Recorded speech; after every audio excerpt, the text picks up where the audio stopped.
Hello students, कैसे हैं आप लोग। आई एम अभिषेक सक्सेना और हम लोग पढ़ने जा रहे हैं क्लास 9 का चैप्टर मैथ्स का coordinate geometry. Okay, so coordinate geometry नाम है चैप्टर का। एंड फर्स्ट थिंग, इस कोऑर्डिनेट ज्योमेट्री को डिस्कवर या फिर हमें समझाने वाला जो साइंटिस्ट है, he was a French physicist and French philosopher and mathematician. His name was Rene Descartes. तो बिकॉज ऑफ हिज नेम जो हम कोऑर्डिनेट ज्योमेट्री पढ़ते हैं या कोऑर्डिनेट ज्योमेट्री में जो डाटा होता है उसे हम स्पेशल नाम देते हैं कार्टेशियन सिस्टम। उस जो उसने डिस्कवर किया उसे हम कार्टेशियन सिस्टम कहते हैं। And further will call it as Cartesian coordinate या कार्टेशियन प्लेन। ठीक है, अब आगे हम जो पढ़ने वाले हैं उसमें कार्टेशियन कोऑर्डिनेट बोलेंगे। साइंटिस्ट का नाम हमें पता चल गया। अब हमें ये पता चल गया कि इसका नाम हम कार्टेशियन सिस्टम, कार्टेशियन प्लेन कहने वाले। लेकिन what is this coordinate geometry, what is this coordinate geometry. तो इसका basic example, you had studied social में आप लोग मैप्स पढ़ते हैं, यू स्टडी मैप्स। तो मैप्स में क्या होता है बच्चों, like in any map, if there is a map, if there is a country, like any country is there or island or something, तो वहां पर you can see some lines like this one. Have you seen such lines? Map में इस तरीके की lines देखा आपने? You know this line something there, different lines are there. ठीक है, तो why this lines are present, ये लाइन क्यों प्रेजेंट होती है वहां पर, फर्स्ट क्वेश्चन। ठीक है, so it's answer is like, अगर मुझे if you want to locate a point in this map, I want to locate a point, if there is no lines, if there is no marking, like I will take a paper, plain paper, I will take a plain paper first thing and I put a dot here. Can you see the dot? दिख रहा है आपको ये dot? Okay, is it visible? So if anyone asks you what is the position of this point, what is the position of this point, can you tell me what is the position of this point? क्या आप बता सकते हैं इस point का position क्या है? Someone will say it is on the somewhat nearer to the top of paper, थोड़ा सा ऊपर है। It is somewhat top of the paper, थोड़ा nearer to top of paper. Someone will say it is nearer to right side of the paper, थोड़ा सा right side में। लेकिन right side में तो इतने पूरे एरिया राइट साइड में आएगा, तो यहाँ पर पॉइंट कहीं पे भी हो सकता है। ऊपर मतलब ये पूरा एरिया हो सकता है, यहाँ पर कहीं पर भी हो सकता है। How will locate the point, means how to locate position of any particular object. Point is also a object, point is also an object. So how we can locate? See, first thing तो हमको समझ गया, if there is no lines or marking, if there is no marking we cannot locate। कि marking नहीं है तो अभी मैं बोलूंगा कि सर ये पेपर, ये डॉट थोड़ा सा ऊपर है पेपर के, ये डॉट थोड़ा नीचे से है, ये डॉट थोड़ा लेफ्ट साइड में, ये डॉट थोड़ा राइट साइड में, ऐसे बोल सकते हैं। But right side is this whole area is right side, this whole area is upper side. We can not determine, we can not give the exact position of point. Exact position मिल पाएगा? No, exact position we can not give just by estimation. हमें वहां पर एक particular marking करनी पड़ेगी। जैसे हम what will do in marking, you know number system, sorry number lines, you know. So here we put 0, here we put 1, here we put 2, here we put 3, 4, 5, 6 and so on 7. Here 0, 1, 2, 3, 4, 5, 6 and so on. So अब हमने क्या कर दिया, now we are having marking. This point is nearer this one, so we can locate this point. What is this line? This is around, you can check this point. This is something 4.8. Here also it is something 4.8. Now what you can say, इस point की detail कैसे बता सकते हो? What you can say now, this point is 4.8 centimetre above the paper, above the bottom, बोल सकते हैं। Point is 4.8 centimetre from the bottom of paper, कि पेपर के बॉटम से this point is above 4.8। Now if you want to explain about this side, सिर्फ अगर मैंने इतना बताया होता, सिर्फ if only I explain only about this, ये कितना ऊपर है, वैसे है कि ये बॉटम से इतना ऊपर है। कैन यू नो, बॉटम से सिर्फ मैंने अगर आपको लोकेशन बताया था कि वो बॉटम से 4.8 है, 4.8 तो ये लाइन हो गई, तो ये पॉइंट तो यहाँ पर कहीं पर भी हो सकता है, इस पूरी लाइन में कहीं पर भी हो सकता है। Can you understand? मतलब मैंने क्या किया, सबसे पहले मार्किंग नहीं है, सबसे पहले मार्किंग नहीं थी तो हम तो कुछ भी लोकेशन नहीं बता पा रहे थे, we can not explain any location. क्या हम कोई लोकेशन बता पा रहे थे? नहीं बता पा रहे थे। Then I made the marking. लेकिन सपोज मैंने आपको बोला कि सिर्फ point is 4.8 centimetre from the bottom of paper, कि 4.8 सेंटीमीटर के ऊपर है, तो 4.8 सेंटीमीटर इतना हो गया, तो आप पॉइंट यहाँ में से कहीं पर भी बना सकते हो। सिर्फ बॉटम से बताया ना मैंने कि सिर्फ पेपर के बॉटम से 4.8 सेंटीमीटर ऊपर है पॉइंट। क्या कहा? पॉइंट इज अबव, और point is 4 centimetre above from the bottom of paper. 4.8 centimetre above मतलब ऊपर, 4.8 सेंटीमीटर ऊपर from the bottom of paper, bottom of paper से ऊपर रहेगा। बात समझ में आ रही? सो अब आप तो यहाँ पर भी बना सकते हो पॉइंट को, यहाँ पर भी बना सकते हो, यहाँ पर भी। क्यों? क्योंकि ये भी 4.8 सेंटीमीटर है, ये भी 4.8 सेंटीमीटर है, ये भी 4.8 सेंटीमीटर है। तो एक पॉइंट से नहीं चलेगा, we have to mention another also. So from left also, from left, तो point is 4.8 centimetre. Here it is right from the left part of paper, समझ में आ रहा है? So from left part what will do, ये left part, okay, this is left part. Now you will make 4.8 marking here, 4.8 and you will get this point. बात समझ में आ रही है? Okay, this is dot point. Again if अगर आपको नहीं पता, हमें कोई लोकेशन पता ही नहीं है, सिर्फ मैंने बोला कि पेपर है, जस्ट मैं अगर आपको डिक्टेट करो, you have to take a paper and draw a point, एक पॉइंट बनाना है on the top of paper. मैंने बोल दिया draw point at the top of paper. तो टॉप ऑफ पेपर में आप कैसे बनाओगे? You will draw the point here और here, someone will draw here, someone will draw here, someone will draw here. ये टॉप हो जाएगा, होगा कि नहीं होगा? This are the top point. If I say draw the point at the bottom of paper, तो फिर क्या करेंगे? आप कोई यहाँ बनाएगा, कोई यहाँ बनाएगा, कोई यहाँ बनाएगा, कोई यहाँ बनाएगा। Which one will be the correct? कौन सा करेक्ट है? कैन एनीवन से कौन सा करेक्ट है? नो वन कैन डिटरमाइन कि कौन सा सही है कौन सा गलत है। क्यों? क्योंकि मैंने तो सिर्फ बॉटम बोला था। मैंने क्या बोला था? बॉटम। तो इतना पूरा एरिया बॉटम में ही आएगा ना। यहाँ पर आप कहीं पर भी डॉट बनाओ, ये टॉप बोला है तो इतना पूरा एरिया टॉप में आएगा। ये मिडल सेक्शन, अगर मिडल बोला होता तो इतना पूरा एरिया आता। इसलिए to avoid the confusion, to make the exact location हमें चाहिए। क्या चाहिए हमें? एग्जैक्ट लोकेशन चाहिए कि where is the point situated, है ना। तो for that what we make, इस पेपर में हमने क्या कर दिया? इसमें मार्किंग कर दी। We make the marking, here it is 0, here 1 2 3 4 and so on, here it is 1 2 3 4 and so on. Make point, suppose this is the point. Now इस पॉइंट का लोकेशन आप एग्जैक्टली बता सकते हो। Why? Because there are 2 conditions, 2 points. इसमें हमारे पास marking है दो तरीके से। So how it will be represented? The point is कितना सेंटीमीटर ऊपर हो गया? ये देखो, ये हाउ मच सेंटीमीटर, देखो ये 4 सेंटीमीटर अबव द बॉटम। कितना ऊपर हो गया? यहाँ से 0 से 4 सेंटीमीटर ऊपर जाना पड़ेगा। कितना ऊपर गया? So point is 4 centimetre above and left side का काउंट करेंगे। ये डिस्टेंस कितना है? देखो, this distance is 3 centimetre from left side, it is 3 centimetre. So point is 3 centimetre on right.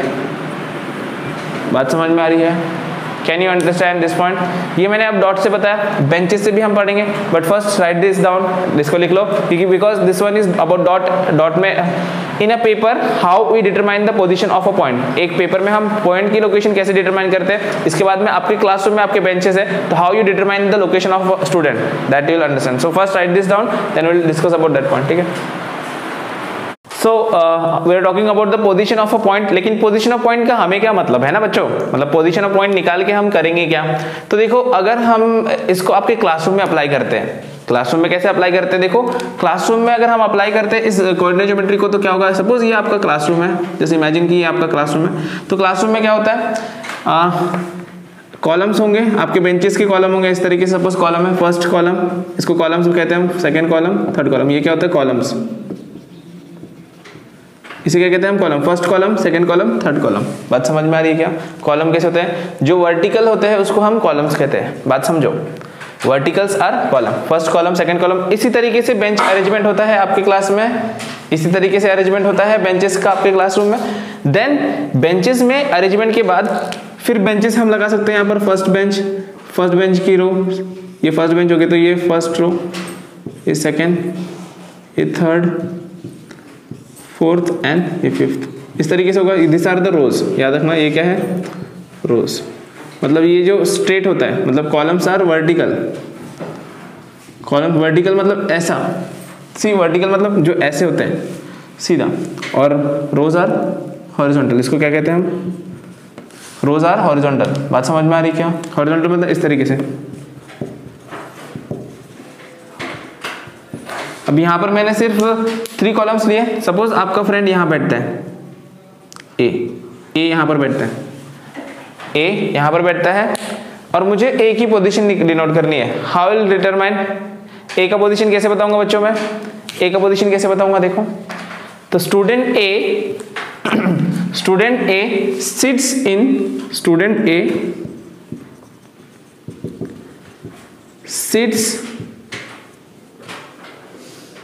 On sits on bench of, पहला क्या लिखेंगे यहाँ पे, बेंच ऑफ, पहले कॉलम बताना पड़ेगा, कॉलम 3, तो मैं C3 लिख रहा हूँ, कॉलम 3। सेकेंड क्या आएगा, रो 4। बात समझ में आ रही। बट सपोज अगर मैंने आपको बताया था कि आपका जो फ्रेंड है वो सिर्फ कॉलम 3 में बैठता है, इफ आई से your friend is sitting in column 3, और जस्ट आप अगर स्कूल में न्यूली एडमिटेड हो और ऐसे कि there is a student, very bright student, अच्छा स्टूडेंट है, आप उसके साथ बैठो, तो he is someone student A or someone student A, so he sits in the column 3। मैंने अगर कहा था ही सिट्स ऑन कॉलम 3, तो कॉलम 3 में तो रो 1 2 3 4 सब आ जाते हैं। आप कौन सा, रो 1 में बैठते हैं कि रो 2 में बैठते हैं, बेंच 2 3 4 किस में बैठते हैं? नहीं तो मैंने तो सिर्फ आपको कॉलम 3 बोला है ना, मैंने तो आपको सिर्फ कॉलम 3 बोला है। अगर मैंने सिर्फ कॉलम 3 बोला है तो कैन यू डिटरमाइन कौन सा बेंच है, क्या आपको पता चलता कौन सा बेंच है? आप कॉलम 3 के सारे बेंच में जाना पड़ता। बात समझ में आ रही है। बट इफ आई से कॉलम 3 बेंच 4 या रो 4, तो आप बराबर इस बेंच में आ जाते हैं। बात समझ में आ रही। जस्ट टेल मी बी का पोजीशन क्या होगा, बी का position, can anyone tell me B का position? So we what in which way we write, हमेशा हम लोग लिखते हैं लाइक वी राइट इन, मतलब first you have to write here this way column and row. तो B का column कितना है, कॉलम नंबर 2, मतलब second column and row number 2। समझ में आ रहा है? Is it clear or not clear बच्चों? Is it clear or not clear?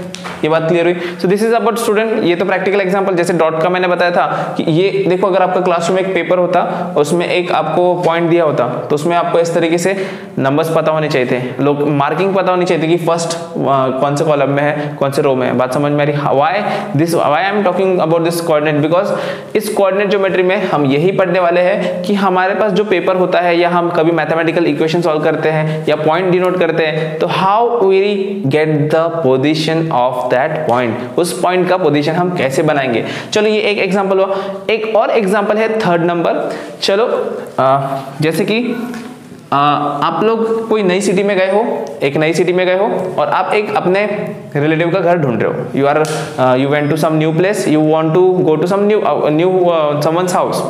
If you are going to some place, you have to go to someone's house ना। अगर आप कहीं जाते हैं, कोई नई जगह जाते हैं, तो किसी के घर जा रहे हो, कोई पहचान वाला रिलेटिव, किसी न किसी के घर जा रहे हो, तो आप गए वहां पर। तो यहाँ व्हाट हैपेंड कि एक मेन रोड रहेगा और मेन रोड में ऐसे बहुत सारे स्ट्रीट रहेंगे। ये स्ट्रीट 1 यहाँ पे घर रहेगा, 1 बिल्डिंग 1 2 3 4, और आगे भी रहेंगे, आगे भी बिल्डिंग रहेगी। ये स्ट्रीट 1 हो गया। फिर यहाँ पर ये स्ट्रीट 2, मतलब यहाँ पे घर 1 2, इसका नंबर देखो ये 5 6 7 8। फिर यहाँ पर एक स्ट्रीट है, फिर से आया स्ट्रीट 2, यहाँ पर 1 2 3 4 5 6 7 8, street 3, there is a 1 2 3 4 5 6 7 8, clear. और आगे भी बहुत सारी स्ट्रीट रहेगी। So if you go to some, you are coming with your vehicle, car or something, you are coming entering this city और विलेज समथिंग, कोई आप नई जगह पे एंटर कर रहे हो, तो आपको पता ही नहीं कि आप जिस घर में जाना चाहते हो वो कौन से स्ट्रीट में है, उसका बिल्डिंग नंबर क्या है, तो आप क्या करोगे फिर? क्या आप पहुंच सकते हो? आपको घर का नंबर ही नहीं पता है, यू डोंट नो कहाँ कौन से स्ट्रीट में है, कौन सी बिल्डिंग नंबर है, तो आप उसके घर तक पहुंच पाओगे? नहीं पहुंच पाओगे। You can not reach the destination. फिर आप क्या करोगे? यहाँ पहुंच कर क्या करोगे? आप उसको कॉल करोगे, सर मेरा आपका घर का एड्रेस तो बताओ। If you don't know the address can you go? अगर आपको एड्रेस नहीं पता है तो क्या आप किसी के घर पहुंच सकते हो? क्या सपने में आएगा? नहीं आएगा। So for that what is required, आपको एड्रेस पता होना चाहिए। अब एड्रेस में देखो, आपने कॉल किया तो दैट पर्सन सेड कि स्ट्रीट नंबर 2 में, my house is in street number 2। क्या बोला उसने आपको? Street number 2। तो आपने क्या किया? आप चले गए यहाँ से आगे और आप स्ट्रीट नंबर 2 में चले गए। बट स्ट्रीट नंबर 2 में there are number of houses, बहुत सारे हाउसेस है। तो स्ट्रीट नंबर 2 में कौन सा हाउस है आपको पता ही नहीं है। क्या आपको हाउस मिल पाएगा? क्या आपको एग्जैक्ट हाउस मिल पाएगा?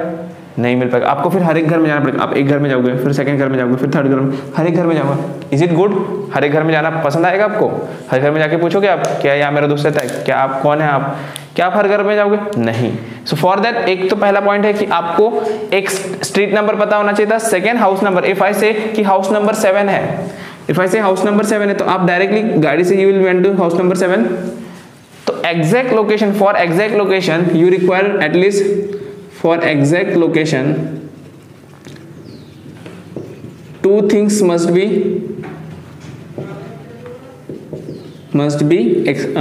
known। दो चीजें नोन होनी चाहिए थी, मतलब street number, second house number, then only you will get the data. ये डाटा पता होगा तभी आप घर तक पहुंचोगे। अगर आपको इनमें से एक भी नहीं पता, चलो अगर उसने बताया था मेरा हाउस नंबर 7 है, चलो इफ ही टोल्ड कि हाउस नंबर 7 है, तो आप क्या करते? स्ट्रीट नंबर 1 में घुसते, ये हाउस नंबर 7 में जाते, पूछते यहाँ पे आपका दोस्त नहीं रहता, फिर आप नीचे आते, फिर स्ट्रीट नंबर 2 में जाते, फिर आपको घर मिलता। या आप अगर यहाँ पे नहीं होता, यहाँ पे होता, तो स्ट्रीट नंबर, हर स्ट्रीट के 7 नंबर पे जाना पड़ता, हर स्ट्रीट के 7 नंबर घर पे जाना पड़ता आपको, तो उसमें तो परेशानी हो जाती। That will be very very difficult for you to get the exact location और exact address. So you understood now कि पहला हमने किससे एक्सप्लेन किया कि कोई पेपर में डॉट रहेगा तो हम उसकी पोजीशन कैसे डिनोट करेंगे? मार्जिन्स में हम क्या करेंगे? एक मार्किंग करेंगे, लेफ्ट बॉटम में मार्किंग और एक लेफ्ट में। आप कहीं पे भी ऊपर भी कर सकते थे, हम टॉप में भी कर सकते हैं, राइट में भी कर सकते हैं, ऐसे कोई कंपलसरी नहीं है कि बॉटम और लेफ्ट में करना है। फॉर दिस कंडीशन जब हम कार्टेशियन कोऑर्डिनेट पढ़ेंगे तो वहां पर एग्जैक्ट कंडीशंस आएंगे। बट राइट नाउ ये बेसिक चीजें आपको समझ में आ गई कि किस तरीके से how we denote the location, how we point out the location. कोई भी प्लेन में हमें अगर किसी ऑब्जेक्ट का लोकेशन डिटरमाइन करना है तो एटलीस्ट हमें दो चीज पता होनी चाहिए। सी हियर वंस अगेन, अगर मैं बेंचेस की बात करता हूं यहाँ पर, कि अगर सिर्फ मैंने आपको बोला था कि the student is sitting in row 4 में बैठा है, तो आप क्या डिटरमाइन कर पाते हैं इन तीनों में से कौन से बेंच में बैठना है आपको? नहीं। So column and row must be identified, मतलब यहाँ पर आपको कॉलम एंड रो दोनों बताने पड़ेंगे, then only you will get the data.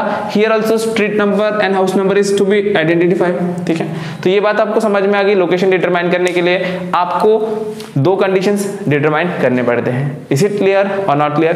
तो क्लियर है। तो ये तो बेसिक एक थ्योरेटिकल पार्ट हुआ, इस पर आपका एक्सरसाइज 3.1 है, तो 3.1 आप ट्राई करेंगे। एंड हम नेक्स्ट लेक्चर में कार्टेशियन प्लेन क्या होता है, वहां पर हम मार्किंग कैसे करते हैं, हमारा पॉइंट कैसे डिटरमाइन करते हैं, वो हम देखेंगे। लेकिन उस लेक्चर के लिए आपको ग्राफ पेपर लगेगा, तो उसके लिए आप लोग क्या रखेंगे अपने पास में? ग्राफ पेपर रेडी रखेंगे। ठीक है बच्चों, तो फिर हम लोग मिलते हैं नेक्स्ट वीडियो में। बट जाने से पहले what you will do, just like the video, what you will do, comment if you are having any doubt or something, तो आप कमेंट में बताएंगे मुझे कि क्या है, अच्छा लगा नहीं लगा, जो भी है।